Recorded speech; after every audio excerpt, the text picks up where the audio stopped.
guys, welcome back to the channel and welcome to today's video. I hope you're all doing really well. We are back with another budget video. I try and do these every single month and go through my incomings, my outgoings, all of my expenses, all of my bills, childcare costs, anything that I want to save money for and actually invest is going to be a little bit in this video because I'm switching it up a little bit for 2025. I'm actually going to show you what I invest in as well and why I'm investing rather than saving in a couple of places.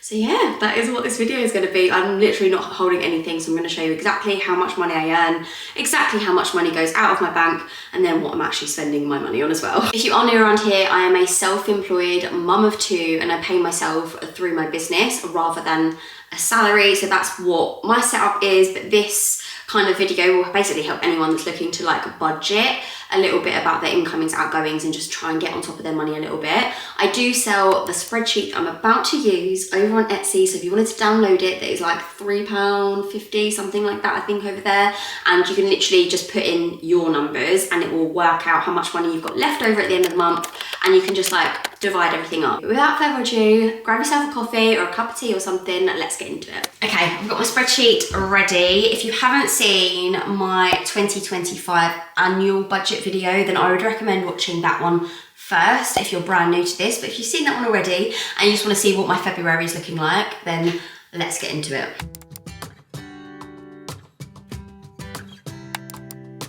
Okay, so here is the spreadsheet. I've got my notes here because there are a few changes that I've noticed in my bank account that I'm not necessarily happy about, but we need to just go through everything and see what has changed. So first up, on the salary, this is exactly what I paid myself in January, and I've split it out now into salary and dividends. Like I explained, I am self-employed and I was only paying myself in dividends because when I did have a job, like an employed job, I was getting a salary from that job alone, and then I was like topping myself up with dividends from the business that I run. Now that I'm actually not getting paid from the job because I am on a year off, I didn't need to do it like that, and basically I've just had the advice actually being prompted from these videos and people in the comments saying, why don't you pay yourself like salary and dividends and it's more tax efficient for you and the business?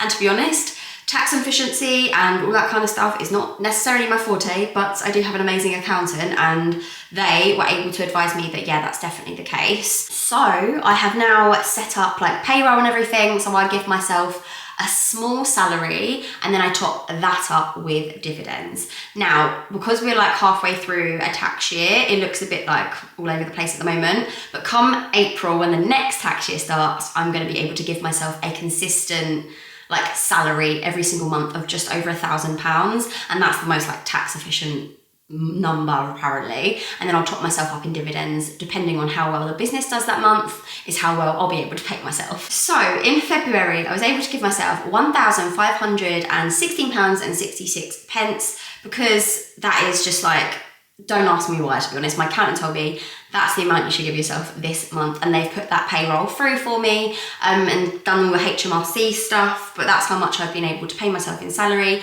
And then I'm going to top myself up in dividends by £1,700. The tax thing works weirdly with this because you've got a personal allowance of like 12,570 or whatever it is. You don't get taxed on the salary when it's this small, but you do get taxed on dividends.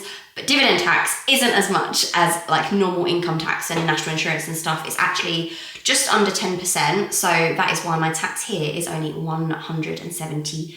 Hope that makes sense. Don't worry if it doesn't. It doesn't really make much sense to me either. But yeah, there we are. The other thing on the income is just my child benefit, which I receive for my two children. Oh, it is more than £160. Someone flagged that to me last month in this video and I forgot to change it. So child benefit is actually £170 or £170.20 to be precise.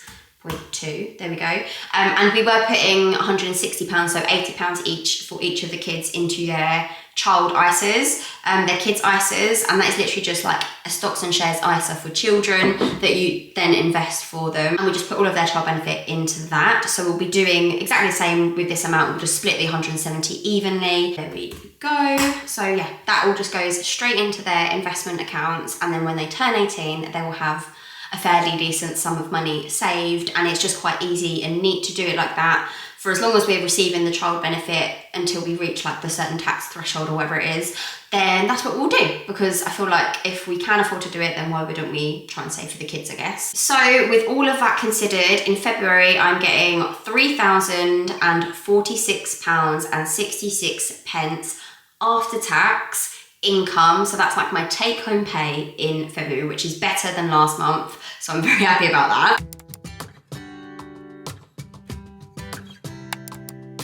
Then to scroll down to expenses, the way that I split this is basically my expenses, like my living costs. Generally anything that's shared with my husband comes out of this joint account that we have, which is most of our bills. Obviously we have like personal bills like gym memberships and things like that, but mainly all of our expenses come out of the joint account because they're things like childcare, mortgage, joint things for our joint life. So this is everything that goes into the joint account. The reason I do this is because it makes it nice and easy for me to see what the total at the bottom of the spreadsheet is that I need to transfer into the joint account that month. And we've been trying to get this down because last month it was very, very high, and we just don't want our expenses to be that high. And just because you've got the money available doesn't mean you have to spend it. And that's the thing that I'm trying to get my head around, basically. So what I've done is just highlighted the things in red that are changing this month, because there's no point in me going through the same bills every single month on these videos. I'll quickly just rattle through them, but just in case you haven't seen them. But like I say, the red ones are where things have changed. And I've got my notes here. Not all of them, but most of them have gone higher. So we need to just have a little look at that. I should also say every single one of these is half of the bill. So I pay 50-50 of everything with me and my husband. Always have done, always probably will do, unless he starts earning millions, which isn't unlikely because he's an aircon engineer. So this is half of our bills, basically. So for example, the £626 on mortgage payments is actually half of the mortgage payments. Hope that makes sense. Our mortgage overpayments are £100 each because we're trying to obviously overpay on the mortgage. It makes so much sense to do it, but it's just it's a hard one because it's not one that you have to do, definitely not, but it's one that makes sense and is like a really good thing to be able to do. Food and groceries is basically like the weekly food shop. Anything that we get from Tesco, Lidl, anything like that comes from this budget. We try and do £400 for the whole month, so £200 each. Water. Our water bill, we must have a leak somewhere because our water bill is firstly already quite expensive, but last month they said that we need to be charged £114 instead of the usual 66. So it's 33 on mine, obviously, because that's half the bill. £114 they tried to charge us last month. So that was £57. That cannot be right. Like, it cannot be right that is now what our bill is. So you know what, I'm actually going to keep that red because I need to flag this. I need to understand why it is that much. I think we've probably got a leak somewhere. I think maybe like the toilet downstairs, I might have a little trickle in it and it might just be adding up. I don't know.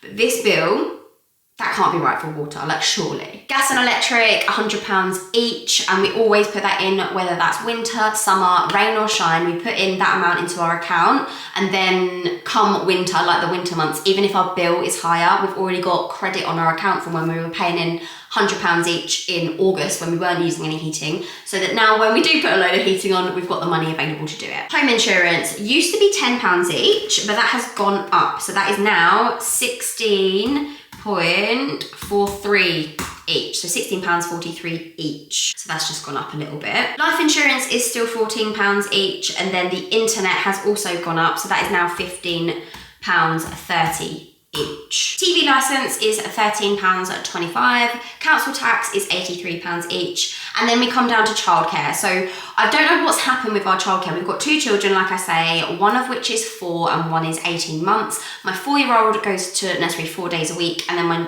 daughter, my 18-month-old, goes to nursery 2 days a week, and their childcare bills are looking like this usually. That's their general how much it costs us as the parents to pay per month. However, they are both eligible for tax-free childcare. So this is after the tax-free childcare, and this is also after the funding they have available to them. So my daughter has 15 hours free and my son has 30 hours free. That is for like working parents. So that is still how much the general cost is. However, I don't know what's happened, and in our childcare account, one of them, so George's bill, has been overpaid by £171.20, and then my daughter's, my 18-month-old bill, has been underpaid by £109.49.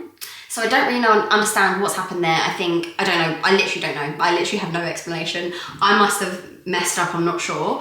But basically we need to just like rejig this. So just to explain, and if you don't have kids and you don't care about this, then please fast forward. But my son is 4 years old, and his actual childcare bill, the invoice that we receive from the nursery, is £323.05. However, like I said, we were in credit on his account by £171.20, and we receive the tax-free childcare, which means 25% of this bill is eligible to be paid for by the government. So what we've got to do is figure out how much we actually have to put into the government account in order for them to top us up, in order for us to pay our bill to the nursery. So with all of this being said, I figured out that basically this month we're only going to owe £151.85. However, because we need to put it into the tax-free childcare government account to get the 25% top up, we actually only have to put in £124 between me and my husband for my son's childcare bill in order for the government to top us up by £31.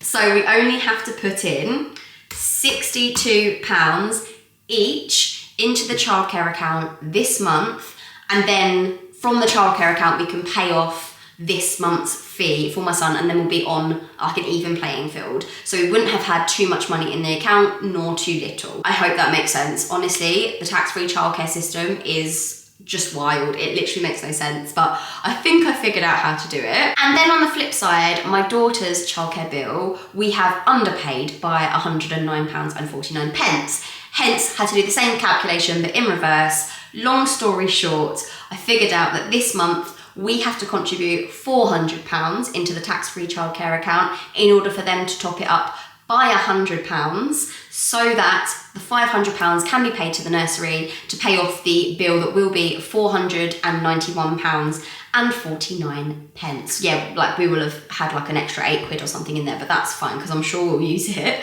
So this month, instead of 155, I need to put in 200, which is my share of the £400 that we need to put into the childcare account. Hope that makes sense. Honestly, wild. Tax-free childcare is so convoluted, but anyway, there we go.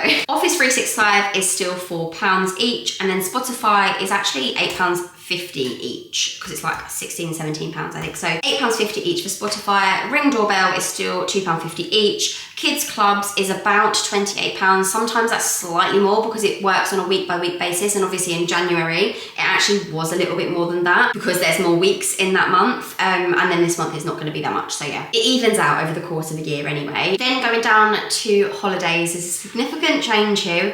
We had 2 holidays booked this year that we committed to and we were paying off. However, we have now only got 1.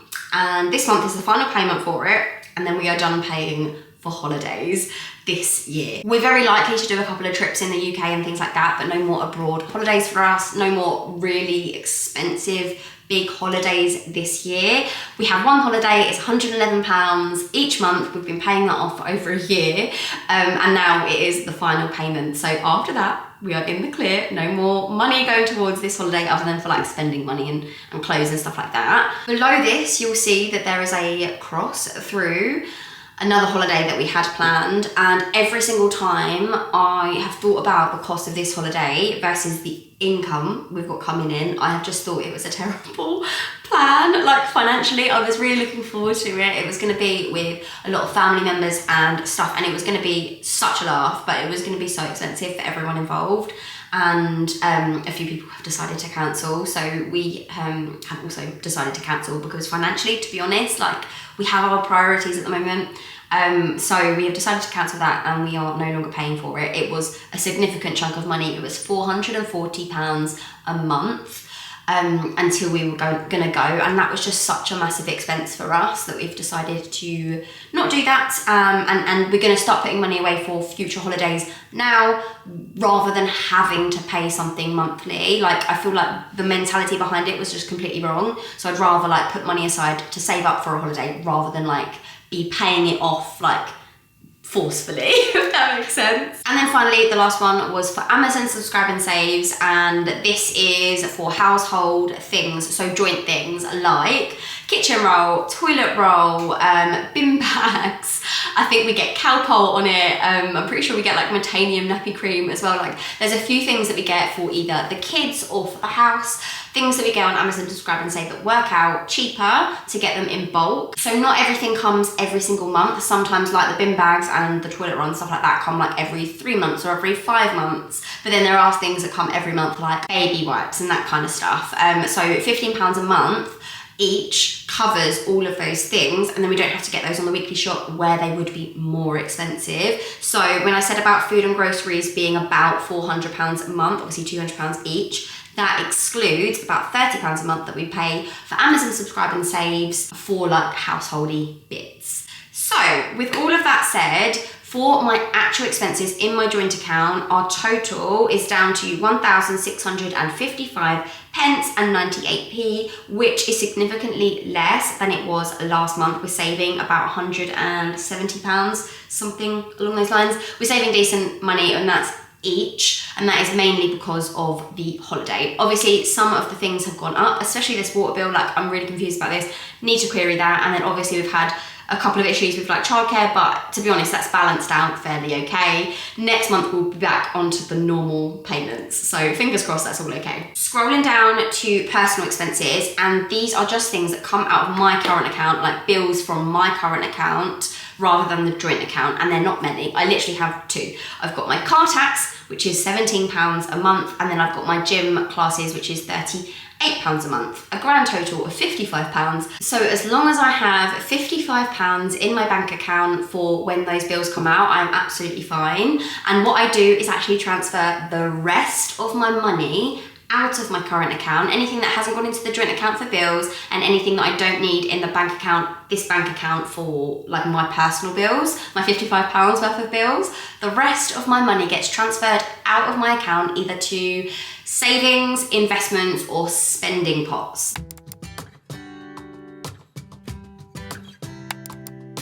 First of all, let's move on to spending pots. Basically here is everything that I transfer into my Monzo account in order to spend the money throughout the month. And this is sort of like an electronic way of doing like cash envelopes and stuff like you would have done back in the old days. Like, you get the cash out, you put it in an envelope for rent, you put the cash in an envelope for shopping, you put the cash in an envelope for whatever it might be. This is my way of doing that. So obviously, like I said, we've got a joint account, which is like all the bills that are automated pretty much. And then also for like the weekly shop and things, because that's a joint expense. These pots here are actual virtual pots that I've set up on my Monzo account, and they are just separate different pots for my spending money essentially. So each month I'll allocate a certain amount of money for petrol, a certain amount of money for home improvements, a certain amount of money for things like clothes and eating out and days out with the kids.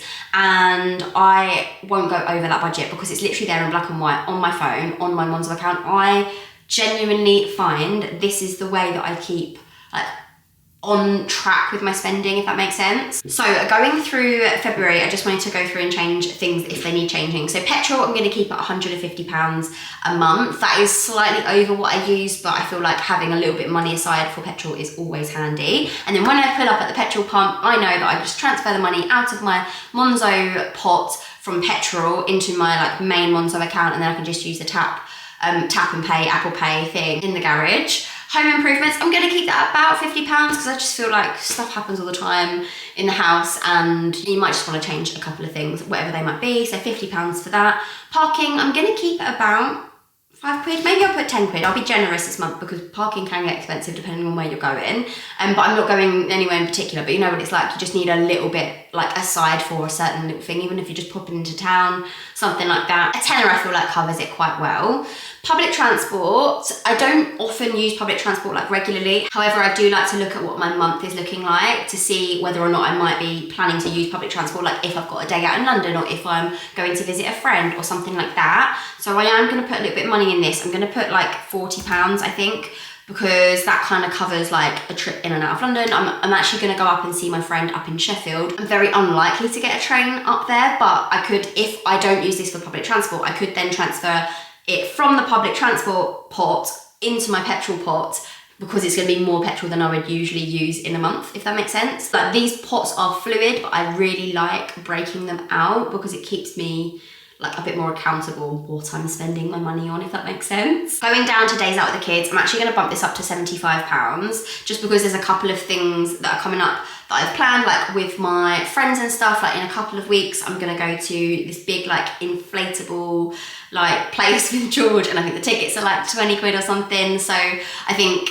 like things like that I like to incorporate. Obviously we don't do things like that all the time, but when we do, it's good to have the money available. And obviously days out, when I say like days out, these are very much like the low-key days out with the family, like going to soft play, getting a cake at soft play, maybe doing swimming, maybe like, you know, little things like going to the cinema, that kind of stuff, like the things that are like under a tenner. And then the bigger days out that we don't do like very often, if I'm totally honest, but when we do those bigger days out, my husband tends to pay for them, if I'm being brutally honest. I spend the day-to-day with the kids and do the day-to-day sort of taking them around and about. And then when we do family days out, that's my husband's time to get his wallet out. Do you know what I mean? Moving down to clothes, I'm going to keep that at £25 because I didn't actually buy anything last month, I don't think. So I'm just going to keep it at 25 quid. It's a nice little number to keep like adding to. So when the kids do need new clothes, like summer clothes and stuff like that, then we've got a pot of money aside to like dip into. Eating out and takeaways, I am going to put £30 in that this month. We tend to get one takeaway a month, maybe two, but one takeaway is what we try and stick to, like the first Friday, like payday Friday of the month sort of thing. And either I'll get some of it or Ash will get some of it, and we'll just shove all the money together and we'll get one. But yeah, that's what we've done for the last few months, and we've really enjoyed doing that. Makes it feel so much more special when you only have a takeaway every now and then. Hair, I'm going to put £40 in. Didn't get my hair done last month, but I very much would like to get it done either February or March. But if I don't get it done this month, then I'll definitely get it done next month. So it's nice to have the money there again. Nails, not going to put any money in because I didn't get my nails done last month. I'm not going to get them done this month. At the moment, I'm trying to just like save a little bit of money on things like that because it's not really necessary. So I mean, I'm just going to ruin them and doing washing up and stuff like that anyway. Then hen do, I'm going to a hen do in March, and I would like to save up like a good 100 quid or so just for spending money while we're there. So I'm going to put £50 aside for that. Date nights, I've already put £50 here. I would love to be able to do date nights once a month, but it's just never happening. Like, it just hasn't happened. But we've got a couple things coming up for like birthdays. We've got a concert that we're gonna go to in the next couple months. So putting some money aside for that now so that we can have a really good time when we do go, I think would be quite sensible. And then beauty subscriptions, I've got £30 because I have things like razor, lashes, and also skincare and stuff as well. So they're my like beauty subscriptions that I get, that I put a little bit of money aside for, because otherwise it just all adds up, doesn't it? So in total this month, my spending money, and that is like pretty much taking everything into account, like my spending money from everything from petrol to days out with the kids, for potentially getting my hair done, that kind of thing. Like, these are nice treats, as well as petrol obviously, which isn't necessarily a treat. It's 550 quid. So that's actually quite a lot of money, I think. But where I saved a little bit of money on like the holiday and stuff, I feel like we can afford it. And it's nice to like be able to live comfortably in the month, do you know what I mean, and do nice things like for yourself and the family. So £550 is going straight into my Monzo account, and I'll separate that money into these spending pots for actual spending throughout the month.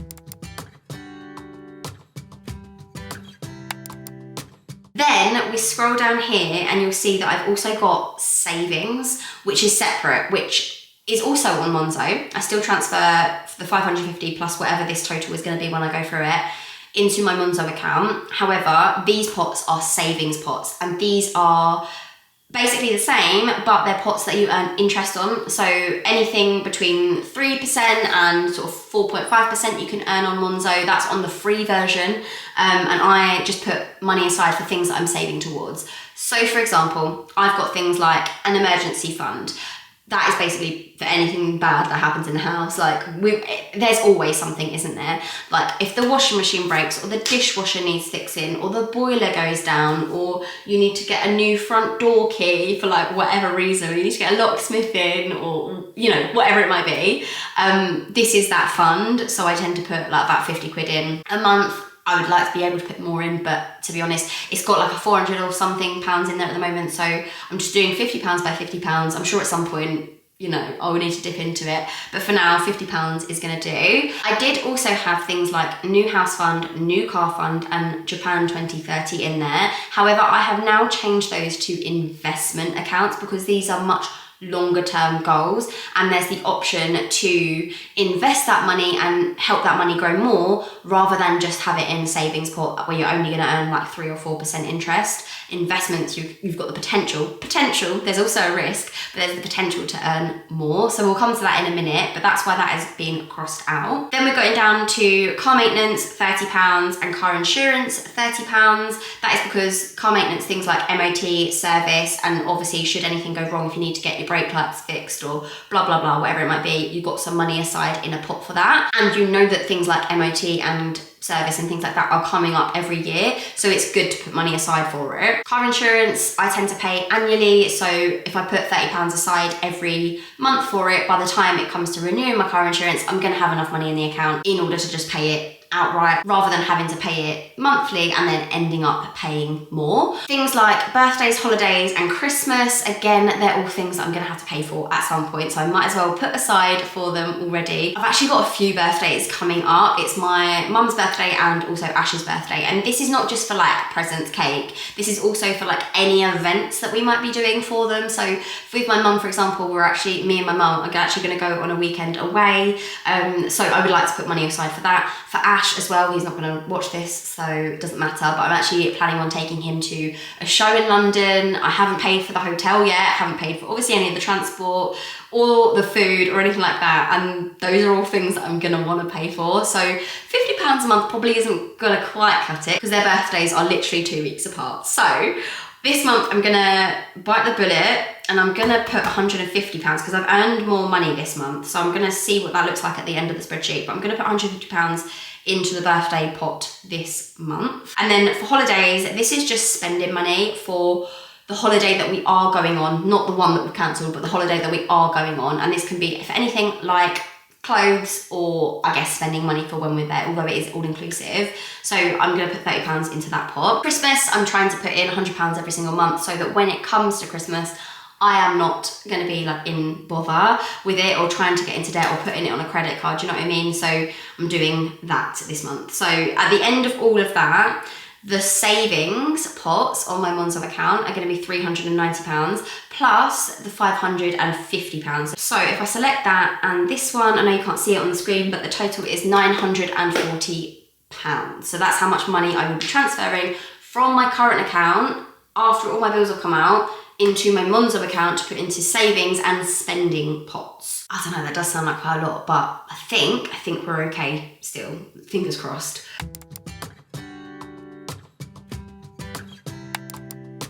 And then scrolling down to investments, this is something that I didn't include last month because I thought, oh, I don't have enough money because I'm saving for so many things, I don't have enough money to invest. But I think I was looking at it wrong. So essentially, my savings pots that I had for the new house fund, the new car fund, and Japan 2030 are all long-term saving goals. And basically from these videos and from a few videos that I've done over on YouTube and on TikTok, I've been like really, really pleased with the feedback on them because I've had so much really good advice on investing and what you should do with your money and things like that, and I found it so helpful. So thank you if you're one of those people. But essentially I have moved those savings pots from my Monzo account into investments, into stocks and shares instead, which I know sounds scary to some people, but it's really not. It's basically just putting your money into a stock in the hope that that stock grows and therefore your money grows.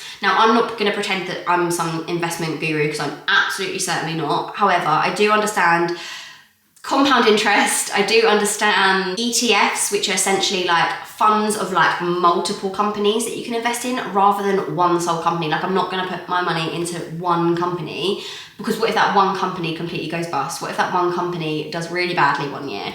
What I have done is put into 2 funds on my Trading 212 account, and that's the account I've had for absolutely donkeys. Well, since 2020, since I started investing in 2020, I've put all of my money into my stocks and shares ISA, which is an individual savings account, and it's exactly the same as the kids' junior ISA. However, it's just for adults basically, and you have a £20,000 limit each tax year to invest tax-free. So any money that I make on it, I'm going to get tax-free, because I'm not going to invest more than £20,000 because I don't have that much money spare. If you do, good for you. I did already have some money in my investing account, and now I'm just going to start putting the money that I was putting into savings into my investment account as well. And to keep track of how much money I've allocated for each thing, like my moving fund, my new car fund, and my Japan 2030 fund, I've just basically at the end here put how much of the total amount of money that I've got in my account, which as it stands is 7,234. Like I said, that's from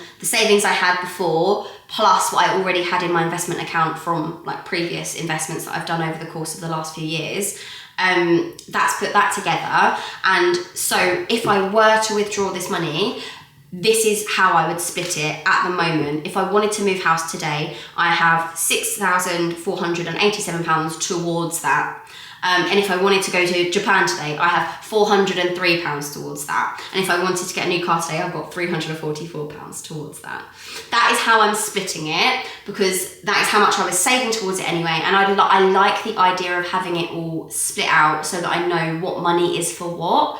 However, it is actually just one pot of money. So at the moment, it's 7,200 and something in that account, and that's all it is. If the stock market goes up, my stock goes up and I earn more money. If the stock market goes down, then the stock goes down and the amount of money that I've got in that account goes down. I know that that is obviously scary, and it depends on what your risk appetite is, but the 2 funds that I have invested in is something called the S&P 500, which is the top 500 companies in the US, and those companies are basically a reflection of what the stock market in the US is doing. And then the alternative one is, I think, called the FTSE All World, which is basically like a mixture of companies from across the entire globe, and I can't remember exactly how many are in that fund, but there's loads of different companies. It's very diverse, and if one of those companies like Coca-Cola or Tesla or whoever goes bust, the others will keep the stock alive in theory. Like when the stock market goes completely crashing, then, you know, is what it is, but it always does come back up eventually. So that's the way that I'm approaching it. I'm definitely, like I say, absolutely no investment guru. Like, do some research. There are some really good videos out there on YouTube that aren't just all these tech bros. There are some like really like insightful videos, and I'll link a couple down below actually from some female like investors and stuff who I really enjoy watching, because they make things accessible, and I don't feel like patronised when I'm learning from them, which I quite like. But yeah, basically that's what I'm doing, and I just thought I would mention it because that's actually something that I learned from doing these videos, and it's just given me like the kick up the bum to do it. So yeah, there we go. That is what my February is looking like. And then after all of that, I still have £195 like left over essentially, and that is just because I made a little bit more money this month. Like I made about £300 extra this month, which is obviously very nice. So yeah, I'm very grateful to be able to do that. So yeah, that's everything. That's everything that I wanted to go through this month. Obviously next month and the following months, it will just depend on how much money I'm able to pay myself in dividends as to what my month looks like, basically. So stay tuned and definitely come back for the next video. Let me know if you have any particular requests for financy videos that aren't these budget ones that I will continue to do every single month, but I was thinking about doing a video on how to get out of debt as someone that has been in debt and has got out of it, because I completely appreciate that if you're looking at this has made you go, yeah, but my expenses are this. I've got credit card, I've got debt, I use Klarna, like all of these other things. I appreciate that the savings pot of like 300, 400 quid is like, are you joking me? Completely unrealistic. And obviously if your income isn't £3,000 a month, because God, trust me, the fact that is that amount is astonishing to me. Like, I look at that and think, God, like, is this my life? I get it, like that's not everyone's income, and I've been on much lower salaries and made much different decisions because of that. And I would like to do some videos, I think, to reflect like a bit more of an alternative life. Do you know what I mean? Because just because this is what my life looks like now, it definitely hasn't always been the case. And I feel like if you're in that and you're looking at this, it could just be like, yeah, this isn't helping me. So I'd like to do something that potentially would help if you're in a slightly different position. A couple of ideas, like I say, what to do if you are in debt, or potentially how I would budget my money if I earned £20,000 a year, like something along those lines. But let me know down in the comments if you have any suggestions, and I'm all ears. And yeah, maybe we can make 2025 a little bit more accessible, a bit more like, let's just chat finances and get through this rather than bury our head in the sand, because I feel like it's easy to do that, but the best way is always to tackle things head on, and if I can be a small little help in that, then that would be amazing. But yeah, for now, I'm gonna love you and leave you guys. I'm gonna reheat my coffee because that is so cold. But for now, I'll see you later. Bye! 'Cause you glue all the pieces back together. Yeah, you take all my wrongs and make them better. Yeah, you're making me wanna try forever. And I feel so free, oh my sweet baby.